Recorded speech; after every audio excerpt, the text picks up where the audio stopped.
Okay, this is Dave at Code 6 Customs. I'm going to take you through a customer build. I'm going to try to narrate it as I go along. See how this works out. So this is Watch Central. I've got my stuff laid out, stuff that I know I'm going to need. That's my normal toolbox over there. My screwdrivers, tweezers, and I have the parts laid out. This is going to be a cool build. The customer wanted an open dial, which he picked out a green one, which is nice. And to go behind the dial, we're going to be using an NH70 movement because it's kind of skeletonized and it gives something to show behind the dial. So this is a NH70, Seiko TMI NH70 movement. And he wanted to go with snowflake type hands in a Yachtmaster type case with a Jubilee bracelet. So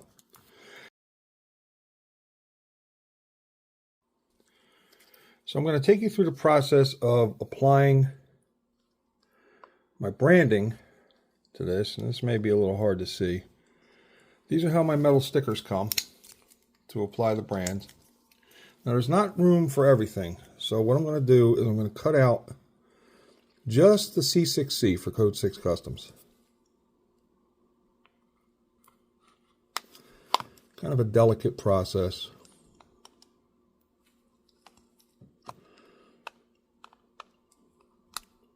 All right, and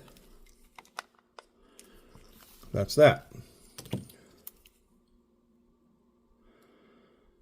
Need to come in and peel the branding off the backing. Let me try to do that here because it's pretty hard to see.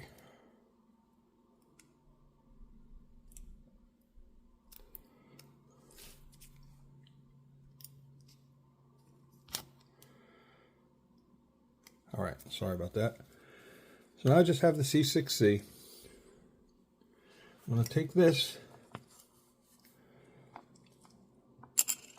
so it gives me a surface to work on the dial. And I'm going to apply the C6C.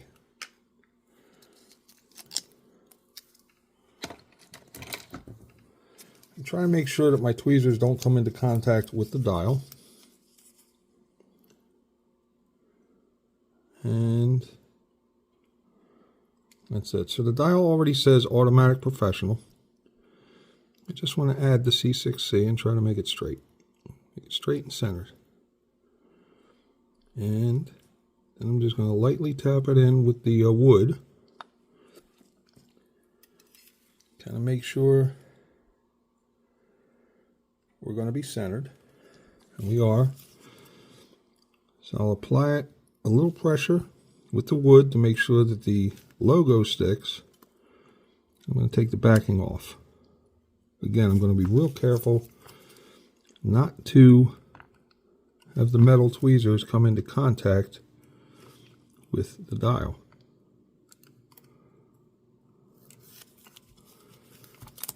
I'm having a little trouble having that stick. Let's get in here a little better. Maybe we'll come in from the other side and see if we can move it that way.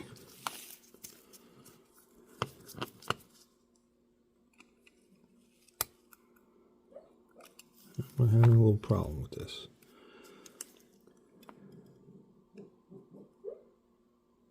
I'm going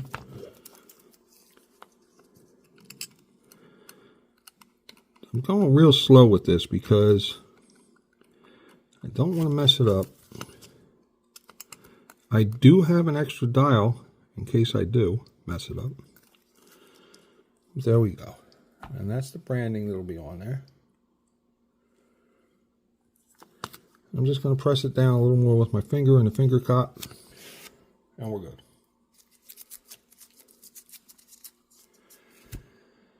Then the customer also is going to be getting this custom rotor with a green C6C in it. So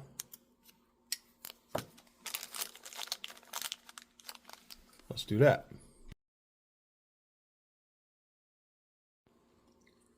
All right, so the NH 70s, 71s, and 72s come with that metal movement ring. But what I've found for NH series builds is that it's much easier to put the plastic movement ring around it that already has the dial holes. So that's what we're going to do.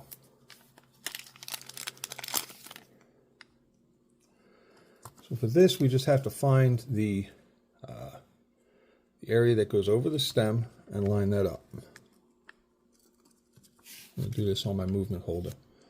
I don't like this movement holder for a lot of different reasons. It's got a metal ring around it, but as long as you're careful, you can make it happen. And this is just going to be press fit. Anytime you're touching the movement, make sure you're nowhere near the balance wheel, because balance wheel is fragile. So now we have that lined up. The stem is in the middle of the cutout for that. And that's good. We're going to put this in a movement holder because that'll make it a lot easier. And again, the plastic movement ring that you use on most NH builds fits perfectly into this holder. So that's one of the reasons we're going to use it. So I'm going to take my largest screwdriver. We're going to remove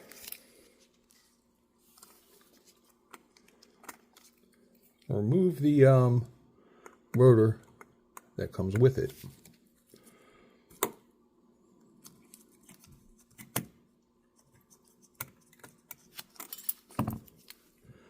Again, we're going to make sure we don't come into contact with the balance wheel. Anything else is pretty much fair game. But you don't want to touch the balance wheel. And that's just going to lift off. And that exposes the back of the movement. You can see the balance wheel moving back and forth. You see the pallet forking. Banging back and forth in there. All right. We're just going to apply the rotor the same exact way as it came off. I'll line it up on that hole.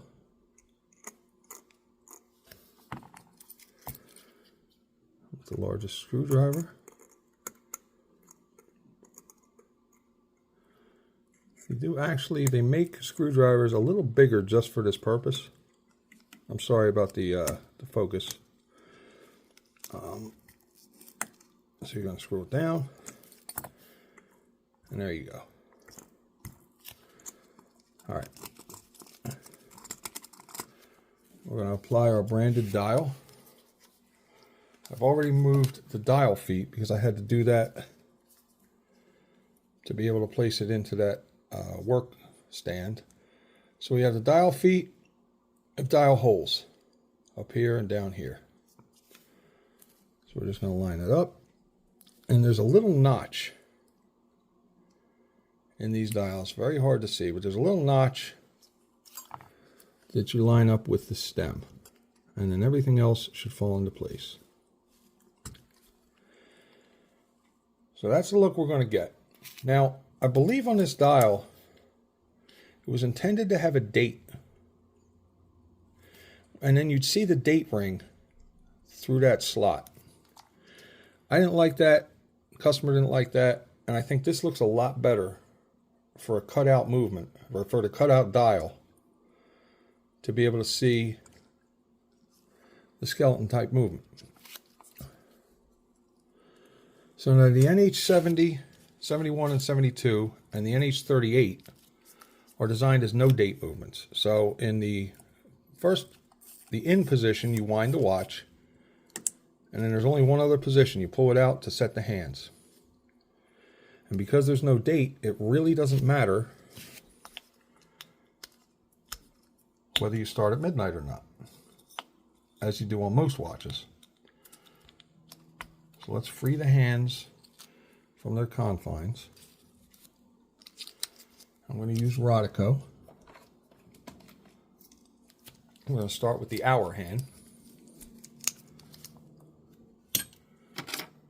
I like to use plastic tweezers when we start dealing with hands. I don't know if you saw that quick change. That's one of the reasons I have that tool stand over there. It's because when I need a tool, if I reach my hand out and it's not at the end of my hand, I get pissed easy. And I'll curse a lot worse than I just did. Alright, so 12 noon is marked by that. I'm going to apply the hour hand. And this is a little tough on camera, because I'm reaching around the camera, not really at the angle I'd like to be. I'm going to hold it steady at 12. I don't think that's seated on there, and it's not. So I'm going to fiddle around with it until it is seated on there.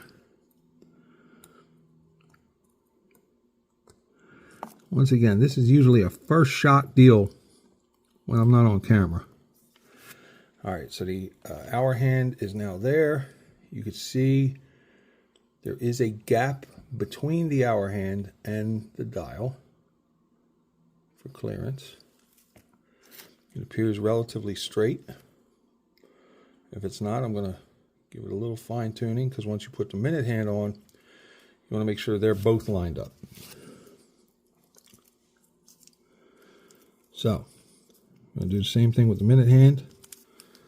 With the Rodico, I'm going to go to my smaller end on my hand press tool. I'll line it up.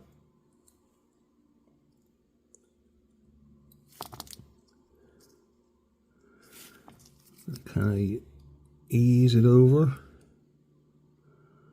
so it's lined up exactly in the middle of 12. I'm going to apply some even pressure and seat that hand. As you can see, or not,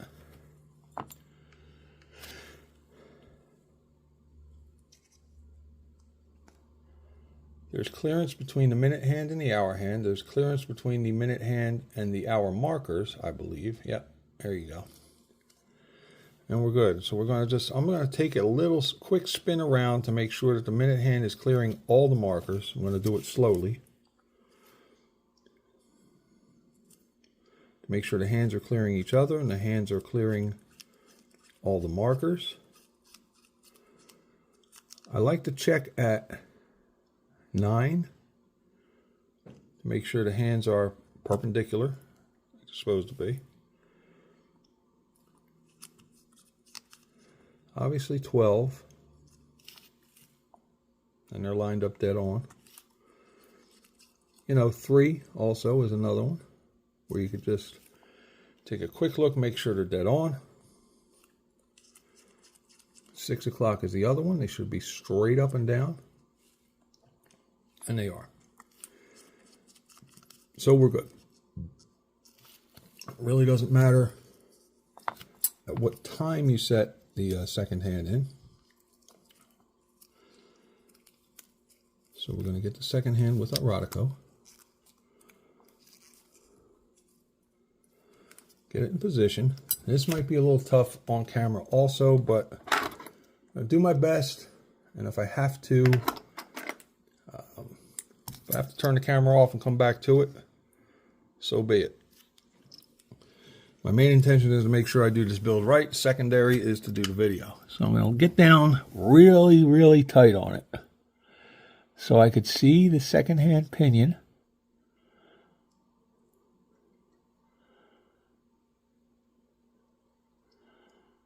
And this is tough.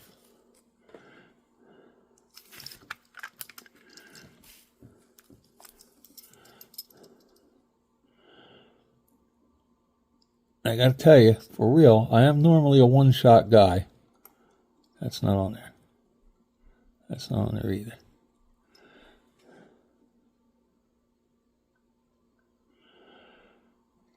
But going around the camera at an oddball angle like I'm doing and trying to keep it in frame,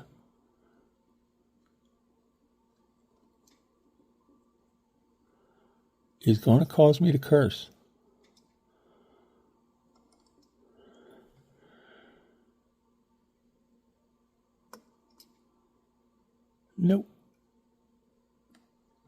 Nope, nope, nope. All right, gotta reset so I don't start throwing things.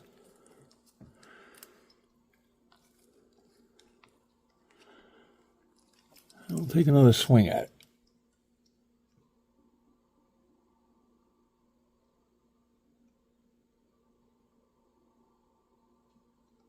And there it is.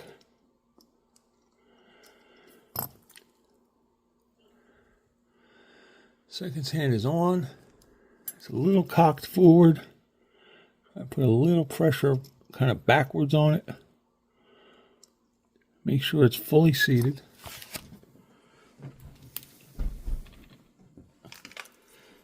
I'm actually going to get my toothpick, wood, whatever. Make sure that's seated down in there.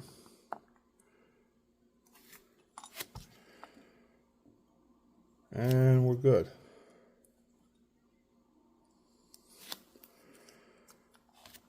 I'm going to rotate my hour hand around to make sure that I have clearance for all three hands. We do. And now we're going to push the stem in and give it life. So there we go. This is going to be a very cool build. Very cool. All right. So now it's going to be time to case it. All right. So I'm going to clear my tools that I'm not going to need anymore. I'm going to clear them out.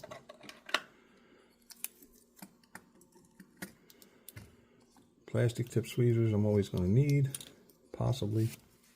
We'll get rid of the X-Acto knife.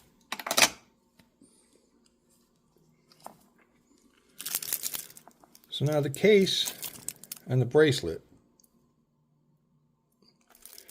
Bracelet comes wrapped in plastic to protect everything, which is good. So I'm not going to take the protective wrapping off yet. I'm also not going to detach the bracelet from the head of the watch. I find that when these things come from the factory, they are in tight and right. And if I disrupt that, there's a half a chance I may have to go back and have problems with it. So I'm just going to remove a screw.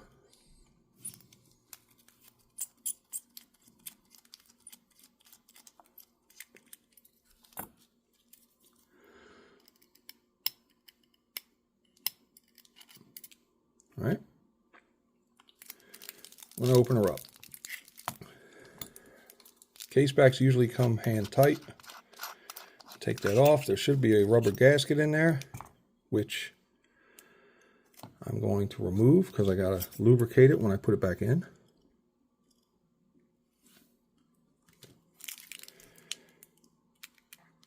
And there's the case. So one thing I'm going to do is I'm going to make sure that the case is clean and free of fingerprints. So I have this lens wiping tool. First thing I'm going to do is get the little duster out. Dust them. A lot of times they come with plastic stickers on them, so they come to you very clean. But now I'm going to take the other end of it, the charcoal side. I'm going to make sure there's nothing going on the inside of the crystal. Because once you case the watch, if I got to go in because I see a piece of dust or if I see a fingerprint, that causes me to curse too. So I'm relatively sure that everything is clean. I'm going to bring it up to my, bring it off the table for a second. And just give it a once over through my magnification. And we're good. So the other thing I'm going to do is I'm going to remove the crown. And I'm going to attach the crown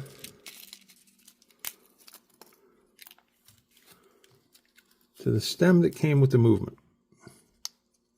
We're going to end up having to cut the crown to length, but for now, Just going to feed that on. This is one of my hacks that people probably shouldn't do, but it works for me, is I run it up into the area of the tweezers where it's not going to let it spin, and I tighten the crown on hand tight. I do that because I have broken way too many stems using a pin vise, which is technically what you're kind of supposed to do. Move my case out of the way, because in order to, let's bring this up a little further here.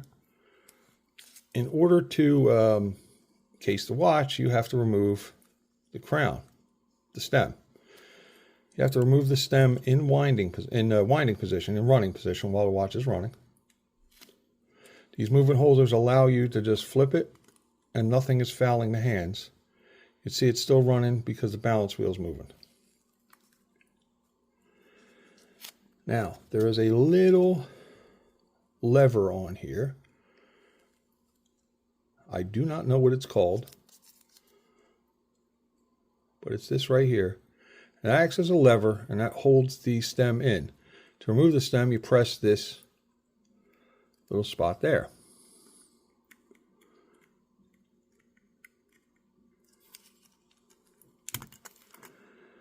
While you're reaching around the camera and trying to keep it in frame.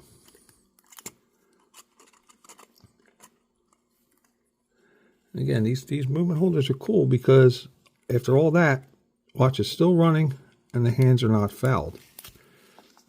All right, so another hack that I use is I use the back of the case back, and I set the movement and the dial on that so it's raised up a little bit off the work mat. So when I case the watch just slides down pretty easy.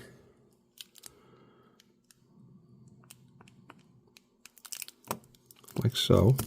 I'm just eyeballing it right now because I can adjust it. It appears that that's seated very well with the plastic movement ring in place. I'm just going to hold it in with my finger. It's not going to go anywhere anyway. That is a sharp piece. This guy had a really good design in mind. All right. So now we're going to do the part that most builders hate, myself included, is to cut the stem to length. So this, one of the things I do is I keep a bunch of extra stems handy in case I cut it too short. So you're going to feed the stem in until it reaches winding position. And make sure that engages. The other thing I'm going to do is flip it again and make sure we have hand setting function, which we do. Push it back in, watch starts running again. We're good. I'm going to take my calipers, turn them on, zero them out. I said zero them out. I'm going to take this measurement between the case and the stem. Now there's a little spring action, maybe a 1/10 or 2 of a millimeter, 1/4 of a millimeter. So what I'm going to do is I'm going to take my calipers. It's going to go from the back of the crown to the back of the case, and that's going to tell me basically how much I have to remove. 7.59. And that's an approximate. I'm actually probably going to leave the stem a little long.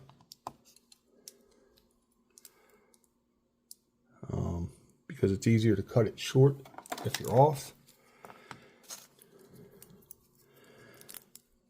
What I didn't do is remove the stem, so let's do that right now.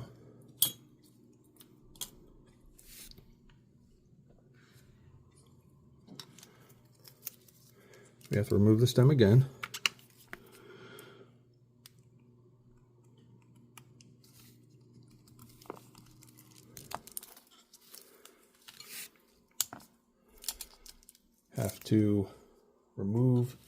down from the stem.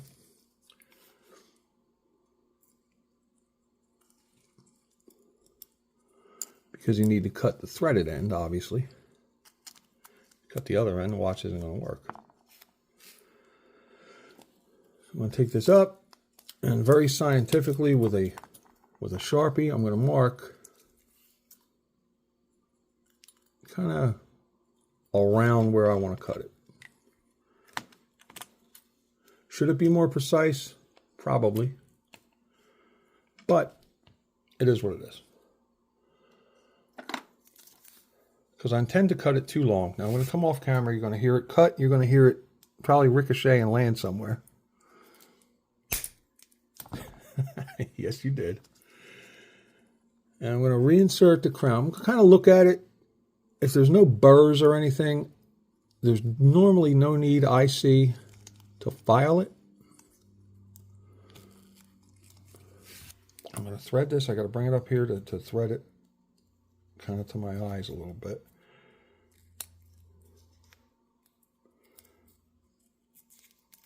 And it's not immediately threading in, so let's do a little filing. What I want to do for sure when I start filing is to cover the movement, keep the dust out. So I'm just going to take a file, and I drop the crown, I drop the stem. I'm going to take the file, actually I'm going to do this with my hands. And I'm just going to get the end a little bit. It's so hard to keep this on camera.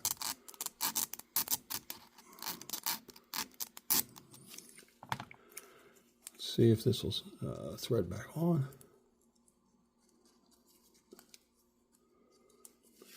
The finger cots cause problems with dexterity and whatnot, and getting in the way of the frickin' stem and the crown. So off they go.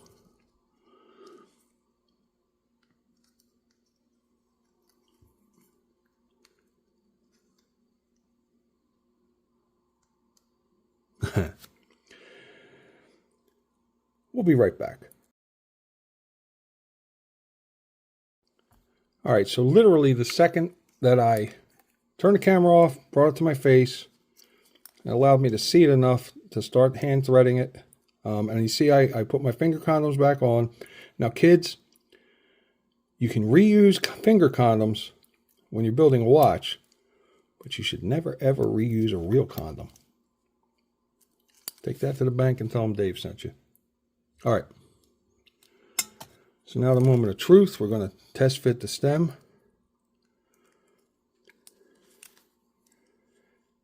Insert it in there.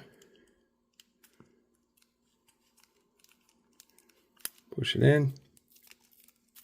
We have winding. And that's in a good position. And as we're winding it, it is not going on to the threads. So that's good. That means we hit it. Because when you push it in and you catch the threads,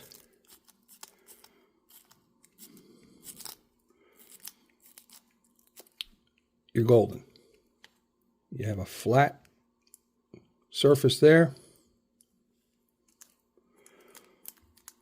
So I know I got the stem cut to the right length. All right, now I'm going to remove the stem again because I want to put some Loctite on it.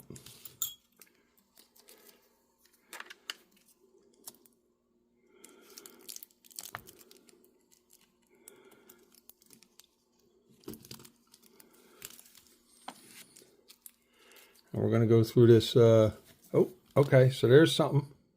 So that's the gasket that's in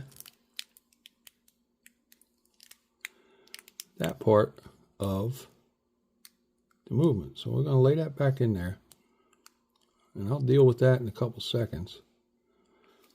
Actually, I'll deal with that now. I'm going to press that back in, because that's part of what keeps the watch water resistant. This also might be something I'm not able to do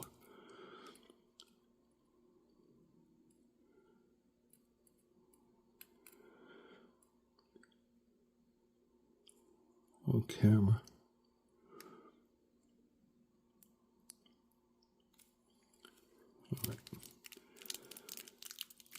All right. So we're going to remove the stem one more time. Remove the crown from the stem, I mean. All right. A lot of people use liquid Loctite. I've found paste that works. And it's a little less messy. Let's see if I can do this with the condoms on and without cutting the camera. Bingo. Life is good. So I'm going to hand tighten it down. I am going to take a cloth and remove the excess Loctite. All right. Reinsert it. We're going to pick this up and we're going to let the crown put it in there. So we're going to reinsert it into the watch. And we're going to screw it down again. Now hopefully that motion of the crown pushing in on that gasket reset it correctly. But I'll go back and make sure of that after we're done the build. So now I'm going to take my case back. Case back has a plastic sticker on it, which is very hard to remove with finger cuts on, but there you go. So we know the outside of it is clean. I'm just going to run the lens cleaner along the inside. Lay it face down so no dust comes on it while I lubricate the case back gasket.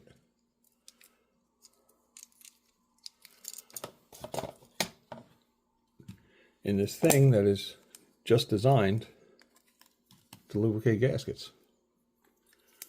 Get the pliers out of the way, get the file out of the way, get everything else out of the way.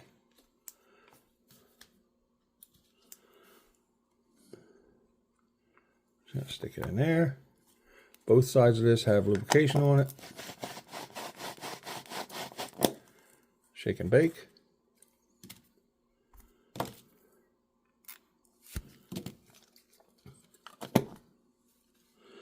Lay the case back gasket in. There's a channel it falls in.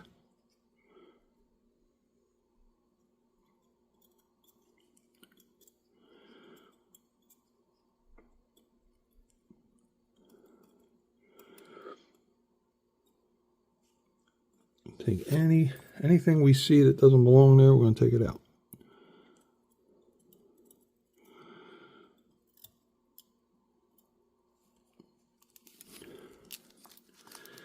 And then we're just going to lay the case back on.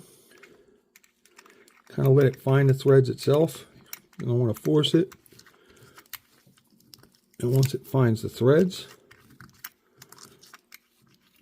once it finds the threads, all right, finding threads. Well, let me check something here. Okay. Well, maybe we're not completely seated down in there. Thought we were. Just give it a little coercion. There it is. There it is. There it is. Now it's seated properly, which I don't know why I missed that the first time. Second hand's still moving. Movement's in there seated properly. The gasket is in there gasketing. And now this should find the threads. And we're good. So that's why I say you never want to force anything. You always want to go back and try to figure out what's going on before you do anything brash. Case back's on. I hand tightened it cases I use, the things I use are actually, so this is a Rolex die, or it's the same size as a Rolex. I'm just going to put a little pressure on it. Give it a little extra turn. Now we're good. And that is a sharp piece. I'll put the bracelet back together.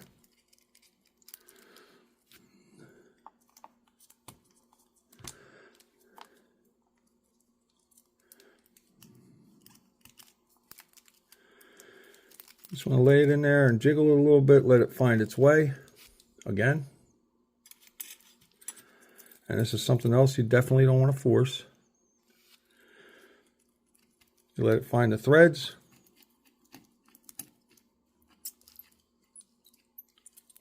Oh, it didn't find the threads. So, like I said to myself the first time, let it settle in there. And that time it found the threads. All right. I want to over tighten. Just want to tighten enough. And here you have it. That is a very sharp build. I think the customer is going to really like that. I know I do. So I'm going to take the plastic off and come back and show it to you without the plastic. I'll be right back.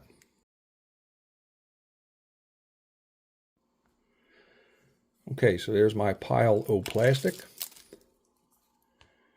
And that's the watch in all its glory. This cutout face, it's got texture on it. I mean, this really turned out nice. Really a nice build. I know the customer's going to love it. There's his green rotor. And this actually ended up being one of my favorites.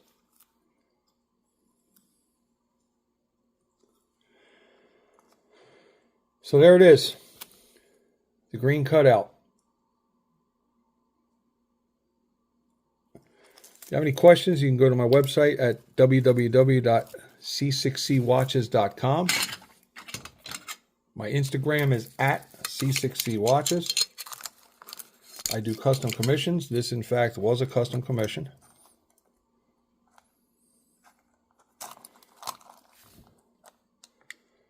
And there you have it. On to the next build.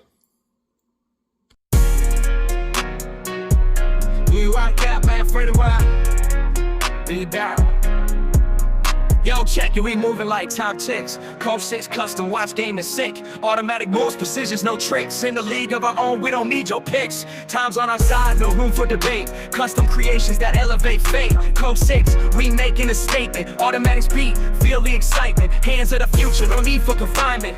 We're the kings of the clock, can you feel the alignment? Industry's rebels, we break every mold. Hands turning, watching our stories unfold. Against the grain, forging solid gold. In the heart of the game, our legacy bold. Tick-tock, revolutions in sight. Code 6 glowing, we own the night. Code 6, we making a statement. Automatic speed, feel the excitement. Hands of the future, no need for confinement. We're the kings of the clock, can you feel the alignment?